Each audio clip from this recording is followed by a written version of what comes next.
Good afternoon, dear student. Uh, Dear students, today I will choose example number 12, and this is our last example in this chapter. So, friends, please you watch this video very carefully, and this is a very important example. Friends, following information is related to Pulkit Limited. Number one, average capital employed rupees 4 lakhs. Number two, profit of last 4 years was as under. Profit of 2011 is equal to profit of 2010 plus 25% is equal to rupees 80,000. Means कि 2011 का जो profit है वो 80,000 है, लेकिन उसमें 2010 और उसके 2010 के 25% ऐड हुए हैं. Profit of 2010 is equal to profit of 2009 plus 60 percentage. Profit of 2009 is equal to profit of 2008 plus 25 percentage. While investigating profit, following information is obtained. Number one, so A, administrative expense annually rupees 4,000 was not recorded. B, in 2008 profit on sales of machinery was rupees 2,800. C, in 2009 stock was overvalued by rupees 2,000. D, on 1st January 2010, 10% debentures of rupees 20,000 were issued at 5% discount, which were to be redeemed at the end of 5 years. The total discounts on debentures was debit on profit and loss account. E, wages paid for installing computer on 1st July 2011 rupees 4,000 was debit to revenue account. It was capital expenditure in nature. Depreciation at 10% is charged on computer on reducing balance method. In similar business, the normal rate of dividend is 36% and the market price of its equity share of rupees 10 each rupees 30. Ascertain the value of goodwill on the basis of 5 years purchase of super profit considering the trend of profit for computations of average profit. So friends, first we calculate this example step by step. So friends, step 1, capital employed. It is already given in our example, so I here note down. Step 2, expected profit. So first friend, we find out expected rate of return, because in this adjustment, in this information, in the similar business the normal rate of dividend is 30% and the market price of its equity share of rupees 10 is rupees 30. Means कि friends जो 10 rupees का share है उसकी market price कितनी है 30 rupees, और उस पर डिविडेंड कितना मिल रहा है 36%. तो अगर हमारे शेयर की प्राइस 10 रुपीज हो तो हमें कितना डिविडेंड मिलना चाहिए. तो फ्रेंड्स यहाँ पे देखो मैंने इक्वेशन बनाया है कि 30 रुपीज अगर शेयर प्राइस है तो डिविडेंड 36, तो 10 रुपीज शेयर प्राइस तो डिविडेंड क्वेश्चन मार्क, तो कितना आएगा 12%. नाउ अब इसकी मदद से हम क्या फाइंड आउट कर लेंगे अपना एक्सपेक्टेड प्रॉफिट. तो capital employed multiply rate of return upon 100, यानी कि 4 lakhs multiply 12 upon 100 is equal to 48,000 rupees. तो फ्रेंड्स आप इसको एक बार फिर से समझ लीजिए कि अगर आप, इसने क्या बोला है कि आपके शेयर की प्राइस मार्केट प्राइस 30 रुपीज है और आपका जो डिविडेंड रेट है सिमिलर बिजनेस करने वालों उसको 36% मिलता है. मीन्स कि जो हमारी तरह का बिजनेस कर रहा है उसकी शेयर प्राइस कितनी है 30 रुपीज है और वो कितना डिविडेंड दे रहा है 36, लेकिन हमारे शेयर की प्राइस कितनी है 10 रुपीज, तो हमें कितना मिलना चाहिए तो वो होगा 12%. Step 3, average profit. तो फ्रेंड्स यहाँ पे हमें प्रॉफिट का जो इंफॉर्मेशन दिया है वो थोड़ा सा अलग टाइप का है.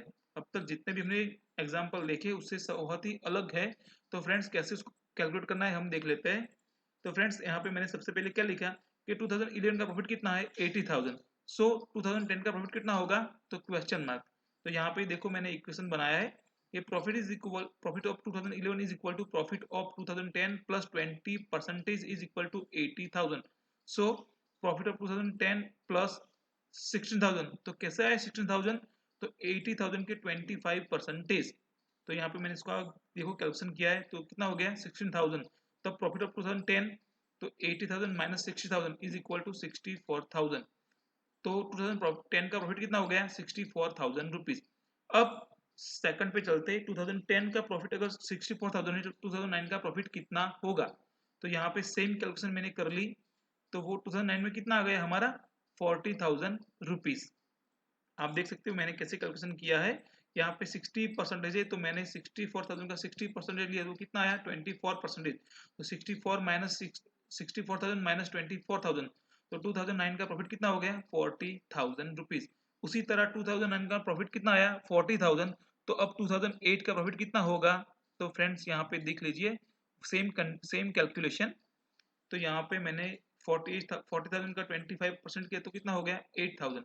तो 40,000 माइनस 8,000 तो 32,000। तो 2008 का प्रॉफिट कितना हो गया 32,000। अब हमें यहाँ पे प्रॉफिट के रिलेटेड कुछ इन्फॉर्मेशन दी गई है, तो हमें ये सब प्रॉफिट में ऐड और लेस करना है। मीन्स के उसमें जो भी इन्फॉर्मेशन उसमें प्रॉफिट में ऐड होती है उसको ऐड करना है, और जो भी डिडक्ट होती है उसको डिडक्ट कर देना है। तो अब चलते हैं हम नेट प्रॉफिट के तरफ। तो यहाँ पे मैंने सबसे पहले एक टेबल बनाया है, इसमें मैंने 5 कॉलम लिए हैं। देखिए यहाँ पे ये पर्टिकुलर है 2008, 9, 10 और 11। तो सबसे पहले मैंने यहाँ पे क्या कर दिया, तो प्रॉफिट, तो जो भी प्रॉफिट हमने यहाँ पे फाइंड आउट किया है कि 2008 तो 32,000, 2009 तो 40,000, 2010 तो 64,000 और 2011 तो 80,000। अब क्या करना है, तो स्टेप बाय स्टेप हमें यहाँ पे कैलकुलेशन करनी है। तो हम कैलकुलेशन करते हैं। सबसे पहले हमने प्रॉफिट लिख दिया, उसके बाद अब क्या करना है, हमें बोला गया है सबसे पहले यहाँ पे कि भाई administrative expense annually rupees 4,000 what not recorded, यानी कि हमने हर साल 4,000 रुपीज एडमिनिस्ट्रेटिव एक्सपेंस जो हम पे करते थे हमने ऐड नहीं किया। तो सबसे पहले हमें क्या करना होगा, प्रॉफिट में से वो लेस करना होगा, क्योंकि हमारी इतने प्रॉफिट कम होगी। तो सब में से मैंने 4,000 लेस कर दिया, तब प्रॉफिट हमारा कितना बचा, तो 2008 28,000, 36,000, 60,000 एंड 76,000। उसके बाद हमें यहाँ पे बोला गया है कि in 2008 profit on sales of machinery was rupees 2008, यानी कि हमने जो मशीनरी जो हमने सेल की थी उसका प्रॉफिट हमें कितना हुआ 2,800। और गलती से हमने कहाँ पे इसको ऐड कर दिया है प्रॉफिट एंड लॉस अकाउंट में। एक्चुअली हम अगर कोई एसेट्स को सेल करते हैं तो उसका प्रॉफिट कहाँ पे हम उसकी एंट्री करनी चाहिए रिलेटेड अकाउंट में, यानी कि मशीनरी सेल की है हमने, तो मशीनरी अकाउंट में उसकी प्रॉफिट या लॉस की हमें एंट्री देनी चाहिए। प्रॉफिट एंड लॉस अकाउंट में उसकी कोई भी एंट्री होती नहीं है, तो हमें वो गलती सुधारनी है। तो हमने यहाँ पे क्या कर दिया, माइनस कर दिया। तो हमारा प्रॉफिट कितना हो गया 25,200। अब उसके बाद हमें बोला गया है कि 2009 में stock was over valued by 2,000, हमने और वैल्यू कर दिया, तो हमें क्या करना होगा, माइनस करना होगा। तो हमने 2009 में स्टॉक जो और वैल्यू था क्लोजिंग, उसको हमने क्या कर दिया, माइनस कर दिया। और वैल्यू कितना किया था 2000, तो हमने क्या कर दिया, माइनस कर दिया। आपको मैं समझाता हूं कि अगर आप ट्रेडिंग अकाउंट बनाते हैं और क्लोजिंग स्टॉक की आप वैल्यू जितनी ज्यादा करेंगे तो उसका ग्रोस प्रॉफिट ज्यादा आएगा, तो वो हमारे लिए क्या होगा, गलत साबित होगा। ग्रोस प्रॉफिट सही हो, अगर गलत आ गया तो हमारा नेट प्रॉफिट भी क्या आएगा, गलत आएगा। तो उसके सारे की एंट्री हमें यहाँ पे सुधारनी होगी। तो हमने यहाँ पे जो और वैल्यू किया था तो हमने क्या कर दिया, माइनस कर दिया। अगर अंडर वैल्यू होगा तो क्या करना है, यहाँ पे प्लस करना होगा। ओके, तो 2009 में हमने और वैल्यू कितना किया था 2000, तो हमने क्या कर दिया, माइनस कर दिया।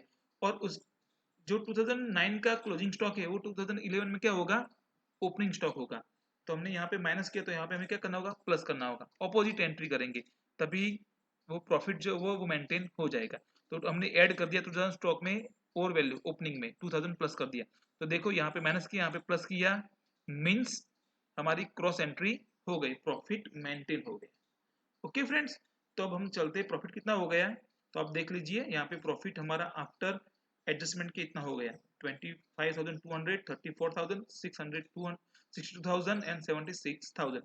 उसके बाद हमें क्या बोला गया है, यहाँ पे बोला गया है कि हमने 2010 में 1 जनवरी को हमने 20,000 रुपीज के हमने डिबेंचर्स इश्यू किए थे।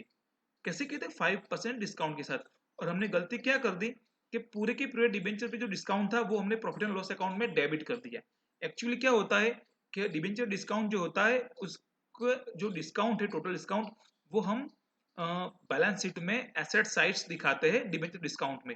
वहां पे हम पूरी के पूरी अमाउंट जो वहां पे लिख देते हैं 1,000 या 10,000 जो भी हमारी एसेट्स जो डिस्काउंट होगा वो।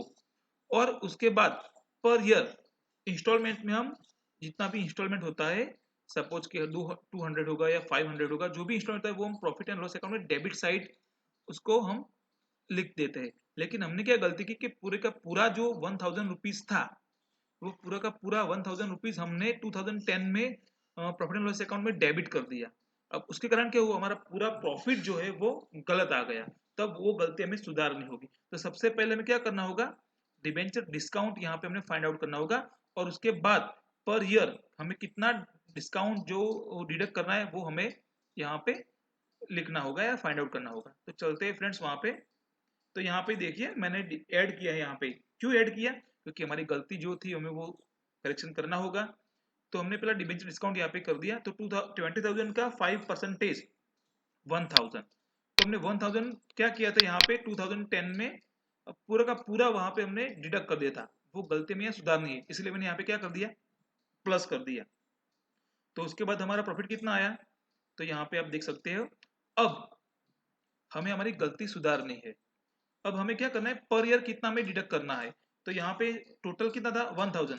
तो अब पर ईयर कितना आएगा, तो 1000/5, क्योंकि हम 5 ईयर्स के लिए हमारे जो डिबेंचर है यहाँ पे लिखा हुआ है कि हम जो डिबेंचर इश्यू करें वो 5 ईयर्स के लिए कर रहे हैं। देखो यहाँ पे 5 ईयर्स, तो 5 ईयर्स के लिए कर रहे हैं। तो हमें 5 ईयर्स करना होगा, यानी कि पर ईयर हमें कितना डिस्काउंट जो है वो डिडक्ट करना है, तो 200 रुपीज। तो 2010 और 2011 हर दोनों 2 साल में हमें 200 रुपीज 200 रुपीज क्या करना है, यहाँ पे डिडक्ट करना है।